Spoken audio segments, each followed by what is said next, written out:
थोड़ा बहुत इंट्रोडक्शन दिया होता है पहले पेज पे, 1-2 पेज पे, ठीक है। जैसे कि अब ग्रुप थ्योरी की हम डिस्कस कर रहे हैं, ठीक है, ग्रुप थ्योरी में डिस्कस कर रहे हैं।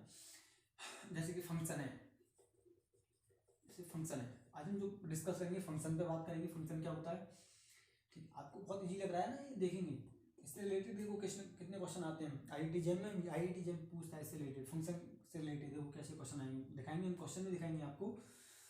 और रिलेशन, फंक्शन रिलेशन, और बात करेंगे हम लोग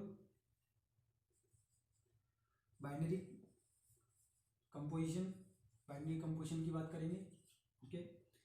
after it we will talk about equivalence relation, okay. After it we will talk equivalence relation is the part of relations, okay. Equivalence relation, okay. And equivalence class पे भी हम थोड़ा बहुत डिस्कस करेंगे, क्या होती है इसकी डेफिनेशन वगैरह वगैरह जितने भी, ठीक है। इक्विवेलेंस क्लास पे डिस्कस करेंगे, ठीक है। बाइनरी कंपोजिशन के देखो एग्जांपल्स देखेंगे यहाँ पे, इसके एग्जांपल्स देखेंगे, इसके भी एग्जांपल्स देखेंगे, ओके। तो ये चीज़ हम पढ़ेंगे आज। और ये आप लोगों को देखो मैं बता दूं, बीएससी वाले इसको हवा समझते हैं कि ये हवा है। आप लोग जो बीएससी क्वालिफाई हैं सोचते होंगे कि ये कुछ नहीं, ये हवा है हमारे लिए। मैं आपको बता देता हूँ कि ये अपने आप में इतना इम्पोर्टेंट टॉपिक है ना ग्रुप थ्योरी का, अगर इसको भी कवर कर लिया तो ये समझ लीजिए आपको 1-2 क्वेश्चन आपको आईआईटी जेम या अदर जितने भी यूनिवर्सिटी एग्जामिनेशन उनमें आपको जरूर दिख जाएगा। इनसे मैं दिखाऊंगा, आप आए और यहाँ से आईआईटी जेम भी पूछता है, पूछे गए आपको दिखाऊंगा। ये भी IISc Indian institute of science question पूछता है, यहाँ से पूछे गए हैं, दिखाऊंगा आपको, ठीक है। तो आइए एक करके स्टार्ट करते हैं हम लोग, ठीक है।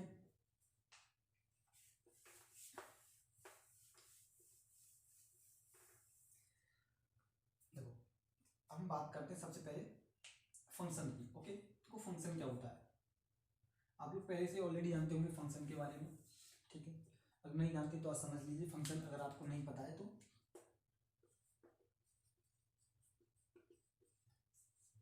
देखो फंक्शन अपने आप में एक रूल होता है, ठीक है। फंक्शन क्या होता है, एक रूल होता है, ठीक है। तो एक तरह से समझ लो कि वो एक तरह से एक सेट को दूसरे से क्या करता है, रिलेट कर देता है। सपोज करो S2T, सपोज करो कोई मेरे पास कोई 2 नॉन एम्प्टी सेट है and S, TR2 non empty set, okay. You know very well about the set, non empty set, okay, because you are a student of BSc, okay. So it is a rule, function is a rule, which function is a rule from one set to another set, okay, which associate one element from x belongs to s, okay, which associate one element from x and y belongs to t, such that by, okay, which associate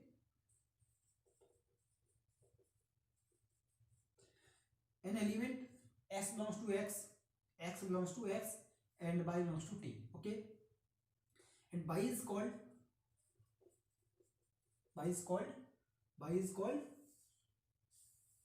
image of x, okay. So such that we can write it y is equal to f of x, okay. So function is what is function? Function is a rule, okay. Function which associate one element from x belongs to s and y belongs to t, okay. Here y is called the image of the x and x is called the pre-image of y, and we can write it y equal to f of x, you know very well, okay. Now we will talk now about the types of function. So there are only two types of functions. F is 1 1, first is 1 1, okay, and on 2, first is 1 1 and on 2, okay. So what is 1 1? 1 1 function is that for different values, for two different values of x, okay, for two different values of x, for two values of x, that is for different values of x s, if we take any two different values of s, which implies f of x is not equal to f of y. Okay, so this is the this is the condition for 1 1. A function f is 1 1, if a function f is 1 1, if for any 2 points of x s, for two different points x is not equal to y, implies f of x is not equal to f of y, or f of x equal to f of y implies x equal to y. So these are the definitions of the 1 1 functions. Okay, a function is 1 1 if satisfied these conditions. Okay, now on to is that now for any t belongs to t, there exists a s belongs to s such that it means we can say that f is said to be onto function f is said to be onto if for any t belongs to t there exists s belongs to s such that t equal to f of s. Okay, so this is the condition for the onto. Okay, this is condition for onto. Now we will take an example. Examples: suppose f is any function from z to z, where z is set of integer. Okay, set of integer. We define a function f of x is equal to x square. It is 1 1 or on 2. Okay, ये check करना है क्या ये 1 1 है या नहीं है. इसके लिए क्या करना है, देखो अब देखो मैंने सपोज कर लिया कोई फंक्शन है, मैं आपको कुछ ऐसी जनरल एग्जांपल दे रहा हूँ, ये मत समझ लीजिए ये हवा है. मैं क्या भैया आप सोच रहे होंगे क्या भैया पढ़ा रहे हैं छोटी मोटी चीज, ये अपने आप में बताऊंगा. अभी क्वेश्चन आएंगे आपको दिखाऊंगा कि IIT जैम ने इससे रिलेटेड कैसे क्वेश्चन पूछे हैं आपको दिखाऊंगा अभी. ठीक है, तो मैं तो थोड़ा सा इसको डिफाइन कर रहा हूँ, डेफिनेशन बता रहा हूँ कि किस तरीके से हम डिफाइन कर सकते हैं. ठीक है, हमें आना चाहिए, ये बहुत इंपॉर्टेंट है अपने आप में, बेसिक है ये मैथमेटिक्स का. ठीक है, और ये भी नहीं आता तो समझ लीजिए कहाँ आप IIT जैम के लायक हैं या नहीं है, आपको समझ जाएंगे अगर आपको ये भी नहीं आता तो. ठीक है, देखिए अब देखो, अब suppose we take any two different values 2, -2,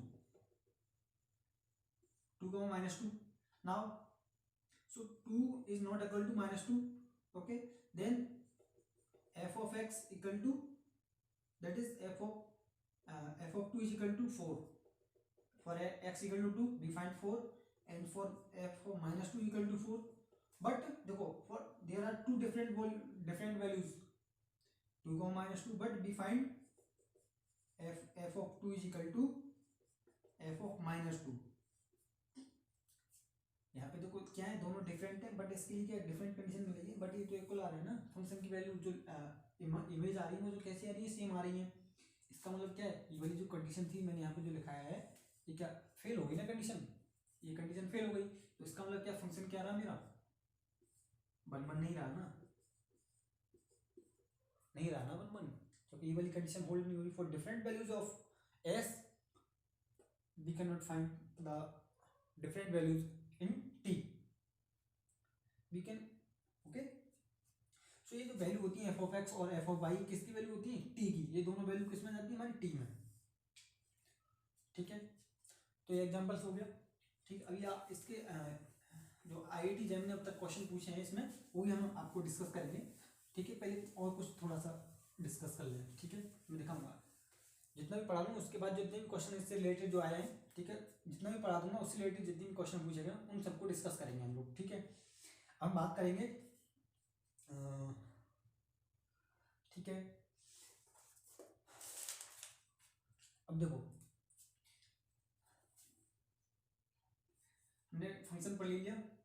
आपका सपोज करो मेरे पास कोई फंक्शन है f s to t and you know very well and g t to u. Okay, then gof, you can define gof will be gof from gof will be from s to u. Okay, from s to u.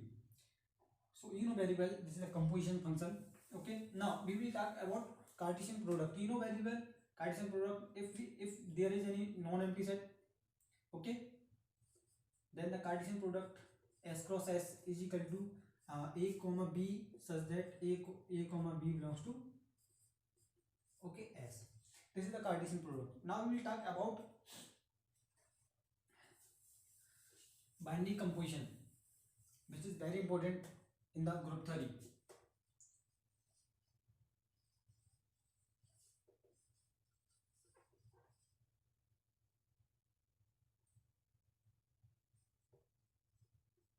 Okay, तो binary composition क्या है,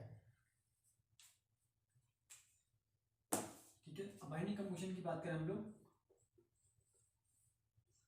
अब देखो binary composition क्या है। अब suppose करो मेरे पास कोई नॉन एम्प्टी सेट है S, we have any non empty set, okay okay, then any function, then any mapping, okay. So group theory में मैपिंग वर्ड भी यूज कर लेते हैं, मैपिंग वर्ड, ओके। मैपिंग या फिर function both are same, there is no different, okay. So mapping, if you take any mapping star such that S cross S to S is called a binary composition. This is called the star is called the binary composition. So binary composition is a mapping from S cross S to S. Okay, it is a mapping.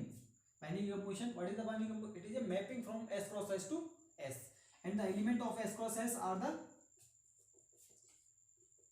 this is the Cartesian product. So a comma b अभी मैंने लिखा था such that a comma b belongs to S. Okay, अब देखो कुछ examples लेते हैं हम लोग,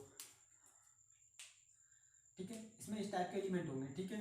और जो इसकी इमेज मिलेगी, वो हमें जो इमेज मिलेगी वो किस टाइप की मिलेंगी, वो मिलेंगी ए स्टार बी, इस टाइप की इमेज मिलेंगी इसमें, ठीक है। इस वाले एलिमेंट में ये इमेज, ये इसकी इमेज होगी, ये वाली मतलब इसका एलिमेंट हो गया ये वाला, A star B is the element of S, okay. So B define मतलब जो हम इमेज दिखाते हैं वो इस टाइप से दिखाते हैं, इसके किसी भी एलिमेंट के लिए इस टाइप की इमेज मिल जाती है, ठीक है।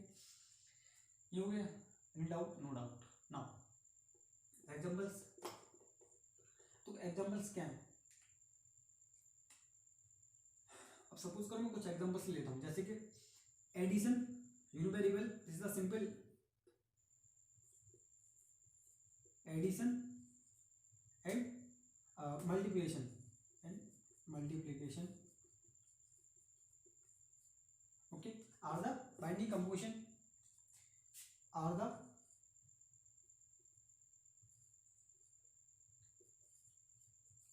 binary composition in the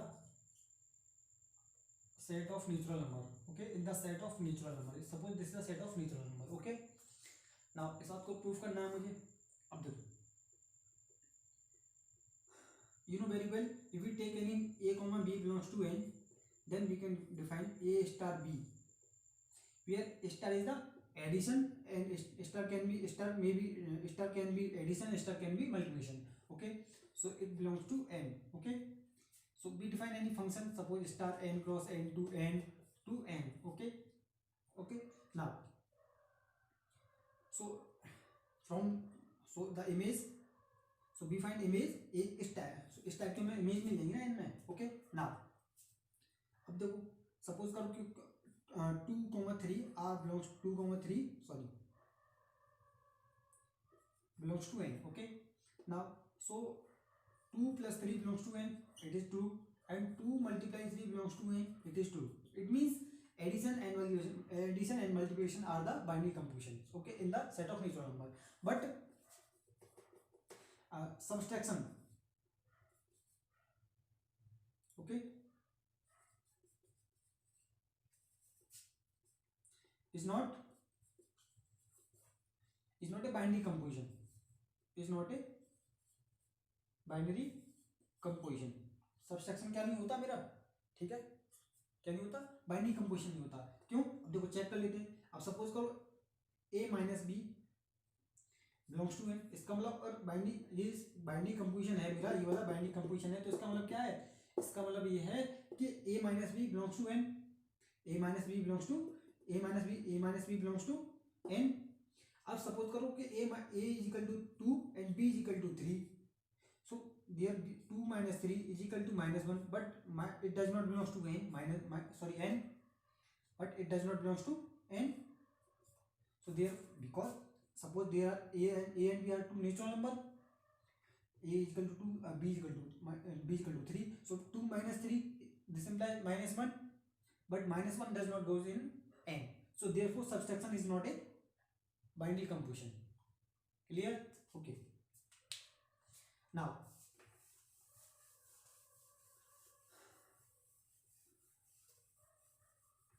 मुझे लग रहा है कि कुछ लोगों को आज ही क्लियर हुआ होगा कि बाइनरी कंप्यूटेशन ये आज लगा कि कुछ पढ़ा है अच्छा सा। पहली बार लोगों को पता चला होगा कि बाइनरी कंप्यूटेशन क्या होता है अच्छे से, ठीक है। अच्छा देखो आगे फिर एक और एग्जांपल लेते हैं। अब सपोज करो मैं एग्जांपल ले रहा हूँ m star n is equal to m plus n and minus 1, ओके, n plus 1, there is no problem. Where is the binary computation in the set of z. Z means set of integer, odd integer, the set of odd integer, okay। m star n equal to m plus n, जो हमने जो define किया इस type से इसको हमने define किया, ठीक है। So is a binary computation the set of odd integer. अब सपोज करो m इज इक्वल टू कुछ भी नंबर ले लूँ यहाँ से 2 and n is equal to कुछ भी एक्स कुछ भी ले सकते हैं। तो मैं सपोज करो 5 ले रहा हूँ, ठीक है। तो देखो मुझे यहाँ पे क्या मिलेगा,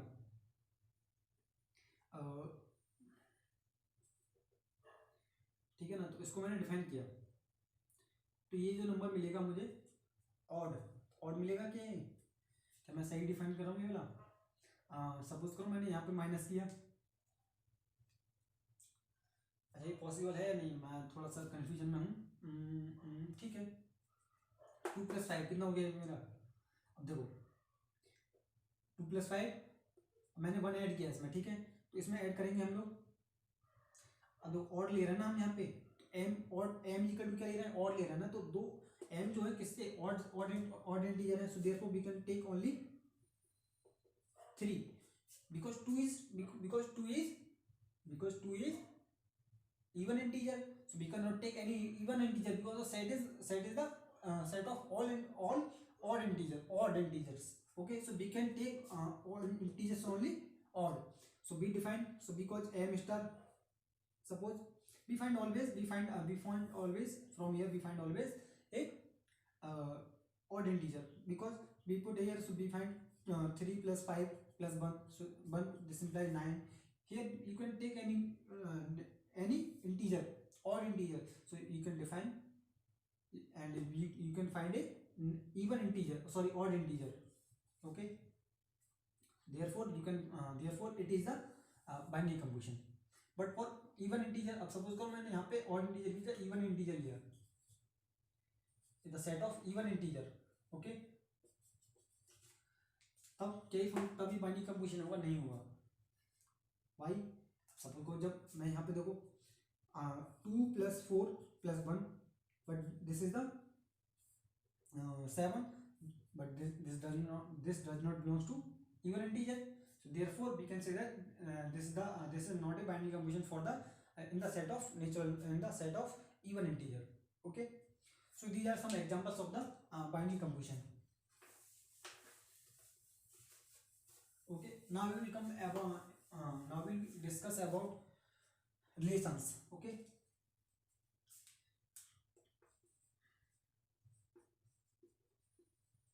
ये जो अपने आप में बहुत इंपॉर्टेंट टॉपिक है, ओके, बहुत इंपॉर्टेंट टॉपिक है अपने आप में, बहुत ज़्यादा।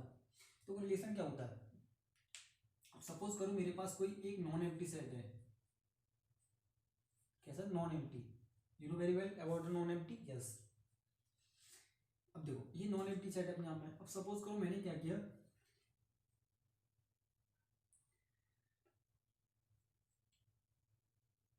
ये जो नॉन एम्प्टी सेट है मेरा, ठीक है, और इसका कोई, अब देखो अब हम क्या करेंगे, सपोज को मैंने कोई फंक्शन, इसका एक सबसेट लिया, ये subset R of A cross A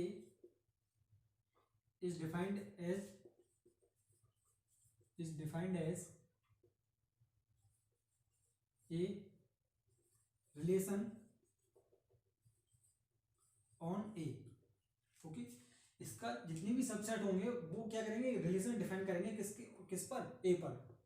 तो आर क्या है यहाँ पे, रिलेशन को डिफाइन कर रहा है, क्या कर रहा है, एक अगर सपोज करो मेरे पास कोई एक नॉन एम्प्टी सेट है, ठीक है, उसके और कार्टेशियन प्रोडक्ट का कोई एक सबसेट ले लूँ, तो वो क्या करता है, रिलेशन डिफाइन करता है, क्या डिफाइन करता है, रिलेशन डिफाइन करता है। कोई नॉन एम्प्टी सेट है मेरे पास और उस पर कोई एक ठीक है उसके कार्टेशियन प्रोडक्ट, ठीक है, उसका कार्टेशियन प्रोडक्ट क्या हो गया, एक रो से। अब सपोज कर उसका कोई एक सबसेट ले लूँ, तो उस पर तो जो सबसेट है आर, वो इसके साथ क्या करता है, रिलेशन डिफाइन करता है, क्या करता है, रिलेशन डिफाइन करता है, ठीक है। तो ये आर क्या है मेरे यहाँ पे, रिलेशन है, ठीक है। इस तरीके से हम डिफाइन करते हैं किसको, रिलेशन को, ओके। तो this is the definition of the, are you getting my point, not. तो दोबारा से है क्या, सपोज करो कि मेरे पास एक नॉन एम्प्टी सेट है, अब मैंने इसका कार्टेशियन प्रोडक्ट डिफाइन किया, उसका एक सबसेट लिया, तब आर, तब मैं कहूंगा कि आर क्या है, एक रिलेशन है किसके साथ, एक रिलेशन डिफाइन करता है ए पर। तब क्या है, आर एक डिफाइन करता है क्या, एक रिलेशन डिफाइन करता है ए के साथ, ठीक है। अब सपोज करो कि मैंने कोई A comma B belongs to R, okay, then we say that A R it is also related, can be, this is also written as a r b is related to b, we can say that a is related to b, okay. Now so this is the definition of the concept of the relation. Now we will talk about the equivalence relation, which is very important in the group theory, in the mathematics, okay, in the pure mathematics, which is very important in the pure mathematics. If you know about the equivalence relation, then you can understand very easily very easily the pure mathematics, okay. Because the very important role in the mathematics, there is a very important role in the mathematics, okay. जब आपको आप BSc में, जब आप MSc में पढ़ेंगे, तो आपको ये कहीं पीछे नहीं छोड़ता, आपको आगे भी मिलेगा, ठीक है। आगे देखते हैं है क्या, देखो मैं बात कर रहा था इक्विवेलेंस रिलेशन की।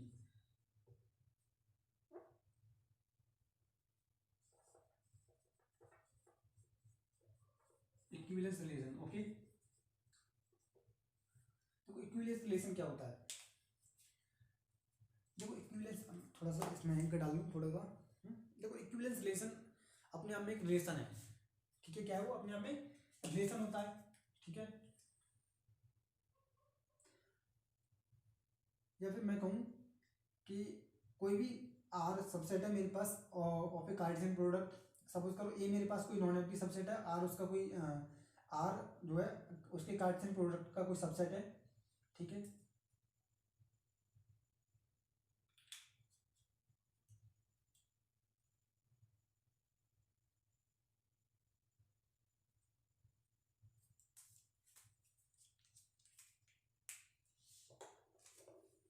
बस अब देखो, अब सपोज करो मैंने ए कोई नॉन एम्प्टी सबसेट है मेरे पास, ठीक है, A is non empty subset and R is subset of A cross A, okay.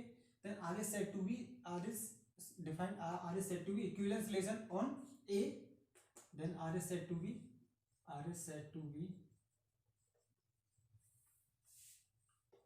आपको थोड़ा बहुत ये लग रहा है क्या बहुत सिंपल सी चीज पढ़ा रहे हैं, अभी दिखाऊंगा आपको एग्जांपल्स मिलेंगे ना, जब आपको एग्जांपल्स अभी देखने को मिलेंगे, ठीक है, तब आप कहेंगे कि हाँ ये आपने पढ़ाया बहुत अच्छा पढ़ाया, आपको लगेगा, जरूर महसूस होगा कि हाँ आपने जो पढ़ाया वो इम्पोर्टेंट है, ठीक है। क्योंकि IISc या IIT JEM या DU BHU अदर जो NBHM जितने भी हैं कैसे क्वेश्चन पूछ लेते हैं, देखो सिर्फ बेसिक आइडियाज आपसे पूछेंगे, आपको थोड़ा सा माइंड यूज करना है, थोड़ा सा माइंड आपको ओपन करके रखना है।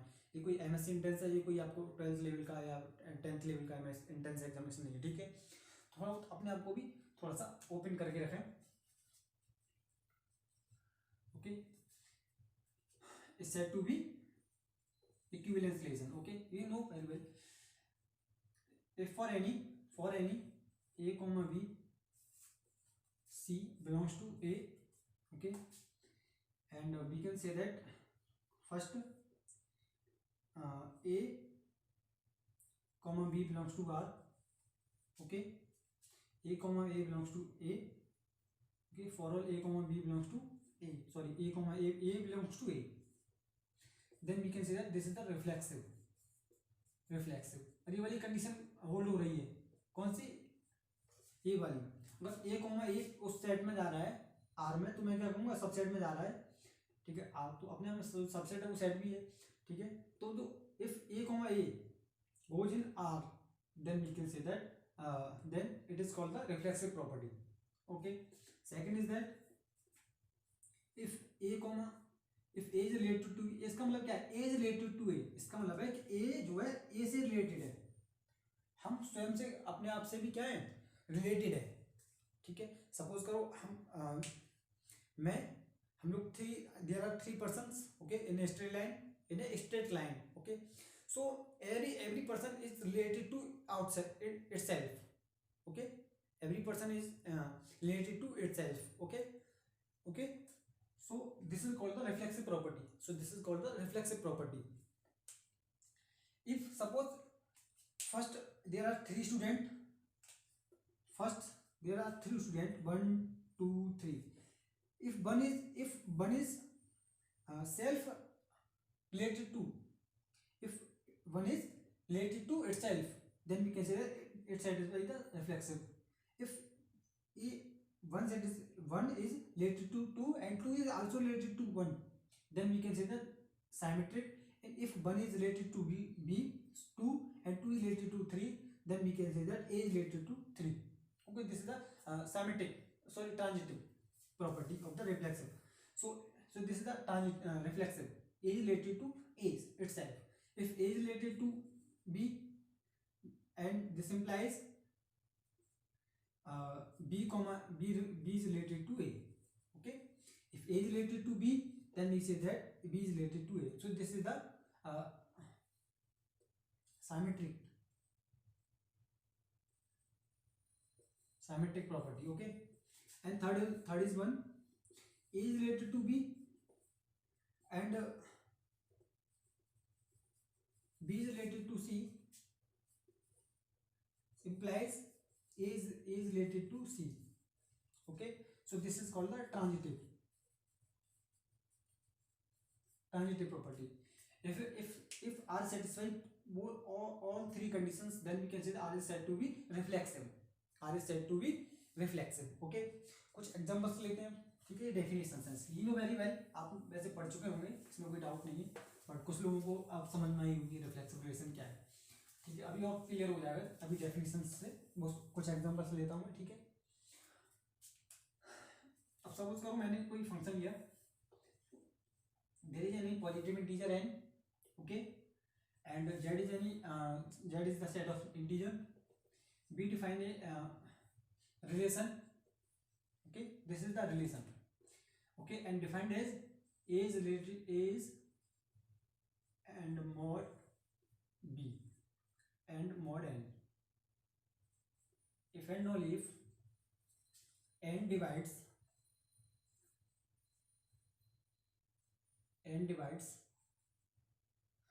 A minus B, okay, A minus B. This is the question. Okay, question is that if A, this is the examples of the ये examples है. Okay, if n is greater than 0, okay, if n is greater than 0 and z is the set of integer and this is the any relation, congruence relation है, okay. So and defined as A equal to B, A is equal to this also equal to and this is equal to B mod n, okay. If and only if n divides A minus B. अब देखो, अब suppose करो A minus B को क्या कर रहा है, ये डिवाइड्स कर रहा है, n जो है A minus B को डिवाइड कर रहा है, इसका मतलब क्या है कि जो A minus A को भी तो डिवाइड करेगा, दिस इंप्लाइज 0, क्या n 0 को डिवाइड नहीं करेगा भाई, कोई भी नंबर C 0 को डिवाइड करता है, so therefore this is the congruence, this implies A is equal to A mod n, okay. So this is the reflexive property, hold हो गई. Second is one, if suppose n divides A minus B, अब देखो n क्या करता है, n divides A minus B, okay. जब n जो है A minus B को डिवाइड कर रहा है, इसका मतलब क्या है, क्या जो n होगा क्या माइनस ए माइनस बी को डिवाइड नहीं करेगा क्या ये? इसको भी तो डिवाइड करेगा। कोई नंबर है क्या, मैं कहूँ 5 जो है 10 को डिवाइड करती है, क्या -10 को डिवाइड नहीं करेगी? -10 को भी तो डिवाइड करेगा ये, करेगा। इसका माइनस को भी तो डिवाइड करेगा। इसका मतलब क्या हो गया? इसका मतलब ये हो गया कि b माइनस ए, इसका मतलब b माइनस को डिवाइड कर गया। तो इसका मतलब क्या हो गया? जब b माइनस ए को डिवाइड कर गया तो इसका मतलब इसको क्या लिख सकता हूँ मैं? This implies b is equal to a, so this is the congruence relation, okay, b a mod n, okay, so this is, देखो ये वाली कंडीशन रोल होगी। इसका मतलब था कि a congruence b mod n, okay, इसका मतलब ये वाली कंडीशन होल्ड होगी। और ये है तो ये भी हो गया, मतलब a related to b, this implies b related to a। Now third is one, if suppose a is related to b, suppose n divide करता है a माइनस बी को, कॉमा b माइनस सी को, ठीक है। जब n a minus b को divide करता है तो और b माइनस सी को भी, एंड, ठीक है, एंड b माइनस सी को डिवाइड करता है। इसका मतलब क्या है? इनकी सम को भी डिवाइड करेगा, नहीं करेगा? Suppose a minus B plus b minus C, इनका अरे जो सम है उनको भी तो डिवाइड करेगा, जनरल सी बात है ये तो, सम को भी डिवाइड करेगा। तो इसका मतलब क्या होगा? a माइनस सी को डिवाइड करेगा। इसका मतलब क्या है? n divides a minus c, so therefore we can say that a is equal to c mod n. This implies transitive relation. This is the symmetric and this is the transitive relation. Any doubt, any problem? No. Okay. Now अब हम आते हैं कुछ questions पे, ठीक है, जो कि अच्छा इक्विवेलेंस क्लास आपको पता ही होगा। इक्विवेलेंस क्लास क्या होती है? नहीं पता तो हम बता देते हैं। इक्विवेलेंस क्या होता है कि जैसे कोई एक नॉन एम्प्टी सेट है मेरे पास, ठीक है, कोई नॉन एम्प्टी सेट है और इक्विवेलेंस क्लास जो है, और सपोज करो equivalence class of a is belongs to a, so this is defined as a इस टाइप के लिए, और जो एक्स होगी वो किससे रिलेटेड होगी? ए से। इसका ये भी अपने में क्या होता है? इक्विवेलेंस रिलेशन होता है, ओके, ये अपने क्या होता है? इक्विवेलेंस रिलेशन होता है। अब आते हैं कुछ आईआईटी जेम और एन आईएससी और जितने भी एनबीएचएम है, ठीक है, उन्होंने जो क्वेश्चन पूछे उन पे डिस्कस करते हैं लोग, ठीक है, समझ लीजिए इसका सॉल्यूशन देखिए, ठीक है क्या? सपोज करो कि एक रिलेशन है मेरे पास रो, ठीक है, on the set of positive integer. जो रिलेशन जो मैंने डिफाइन किया रो, वो किस पे डिफाइन किया मैंने? सेट ऑफ पॉजिटिव इंटीजर पे, ठीक है, and x and for any two elements of z plus x related to y, x related to y, and such that, इस प्रकार है कि such that GCD of x comma y equal to 1। अब थोड़ा सा जीसीडी के बारे में थोड़ा सा बता दूं आपको, जीसीडी क्या होता है, ठीक है। अपने बहुत इंपॉर्टेंट टर्म है, आपको मैं बताऊंगा इसका क्या यूज आगे मिलेगा, बहुत ज़्यादा इसका इंपॉर्टेंट है। अगर आपको जीसीडी निकालना आना भी चाहिए, इसका बहुत ज़्यादा यूज है। तो जीसीडी क्या होता है? जीसीडी का मतलब greatest common divisor, greatest common divisor. अब देखो, अब सपोज करो a comma b equal to 1, इसका मतलब क्या है? इनका जो, इसका मतलब है कि जीसीडी दो मैंने एलिमेंट लिए, ठीक है, उनका जो जीसीडी है वो क्या है? 1 आ रहा है। इसका मतलब क्या है? Both are prime, A and B are prime, ठीक है। जीसीडी, अब जैसे जीसीडी कुछ एग्जांपल्स लेता हूँ, जैसे 5,15, इसका कितना हो जाएगा? इसका कॉमन डिवाइजर कितना है?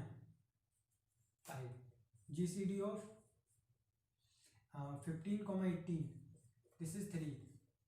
GCD of greatest common divisor 5 does not divide 5 does, ठीक है। अब जीसीडी, तो ये जीसीडी के एग्जांपल्स हो गए, ठीक है। तो ये इस तरीके से जीसीडी हम निकाल सकते हैं, मतलब ग्रेटेस्ट कॉमन डिवाइजर, जितने भी जो ग्रेटेस्ट होगा, ग्रेटेस्ट कॉमन डिवाइजर, ठीक है, तो उसको हम क्या मानते हैं? जीसीडी मानते हैं, ठीक है, ठीक है। तो ये अब यहाँ पे देखो, जीसीडी का मतलब है एक्स, जो जीसीडी है ऑफ एक्स कॉमा वाई का, उसका क्या है? ग्रेटर देन 1 है, ठीक है। इसका अब देखो, इसका मतलब क्या हो गया कि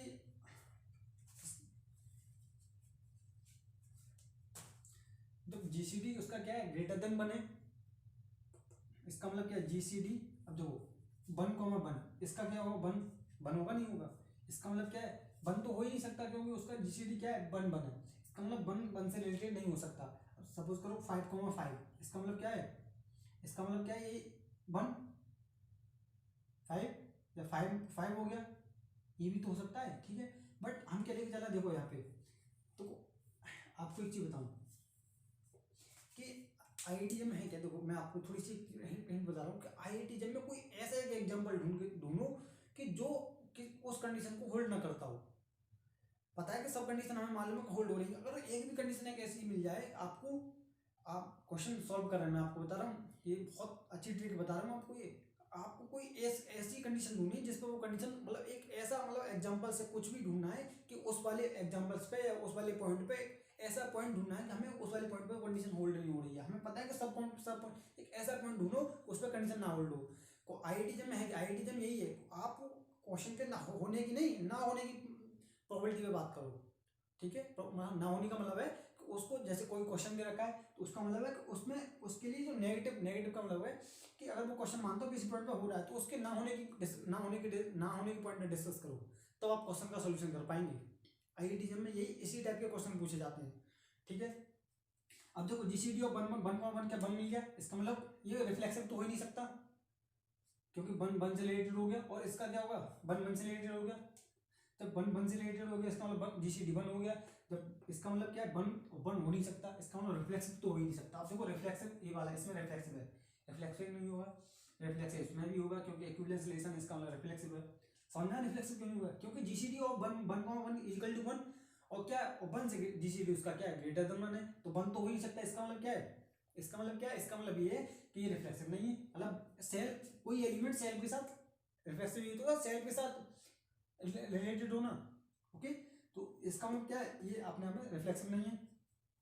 सेकंड, अब देखो साइमेट्री, अब सपोज करो मैंने कहा 5,15 belongs to R row, okay, and 15,18 belongs to row, because GCD of 5,15 कितना हो गया 5, मैंने यहाँ पे बताया। GCD of 5,15 5 and GC of 15,18 कितना हो गया 3, ठीक है। तो इसका मतलब जो दोनों क्या है, वन से ग्रेटर देन बना है, ये भी ग्रेटर देन बना है, ये भी ग्रेटर देन बना है, ठीक है, यही होना चाहिए। बट देखो ये क्या इम्प्लाइज करेंगे, क्या इम्प्लाइज करेंगे कि 5,18 जब 5,15 के ए बी के साथ है और बी सी के साथ है, इसका मतलब ए सी के साथ रिलेटेड होना चाहिए, ए सी के साथ रिलेटेड होना चाहिए, but it does not go in row because GCD of 5,15 18 कितना हो गया 1, और जीसीडी क्या नहीं हो सकता, 1 नहीं हो सकता। इसका मतलब ट्रांजिटिव तो होगा ही नहीं, नहीं होगा ना ट्रांजिटिव। अरे जब ए बी के साथ रिलेटेड है, बी सी के साथ रिलेटेड है, ठीक है, ए बी, और इनका जीसीडी क्या है, देखो जीसीडी इससे इससे जीसीडी क्या है दोनों का, ग्रेटर देन 1 है, इसका भी जीसीडी क्या ग्रेटर देन 1 है। इसका मतलब इसमें रो में जाएगा, रो में जाएगा एलिमेंट। इसका मतलब क्या, बट जब A is related to B related to C, इसका मतलब A is related to C, but this does not goes to in row because GCD of 5,18 is greater than 1, but according to question GCD of x, y greater than should be क्या होना चाहिए, greater than 1। तो इसका मतलब transitive नहीं हो सकता। देखो साइमेट्रिक ट्रांजिटिव ये भी नहीं होगा, symmetric but neither symmetric but neither reflexive not transitive, इसका मतलब करेक्ट है। Third is correct, third is correct. So this is the question, any doubt, any problem, no, clear. Question को थोड़ा सा पढ़ के देखिए, कोई फंक्शन है, रिलेशन है मेरे पास किस पे, Z plus positive integer X और Y, and GCD of X Y belongs to X Y, element है किसके, जेड प्लस के। तो हमने कोई एलिमेंट ले लिया यहाँ पे, हमें कोई एक ऐसी कंडीशन चाहिए जिसको ना हो, ठीक है। अब देखो ये वाली, अब जीसीडी, अब देखो जीसीडी ऑफ 1,1 क्या हो गया, इसके क्या नहीं हो सकता, 1 से ग्रेटर देन है, जीसीडी क्या होनी चाहिए 1 से ग्रेटर देन। इसका मतलब रिफ्लेक्सिव नहीं हो सकता, रिफ्लेक्सिव का सेल्फ से सेल्फ होता है, ठीक है।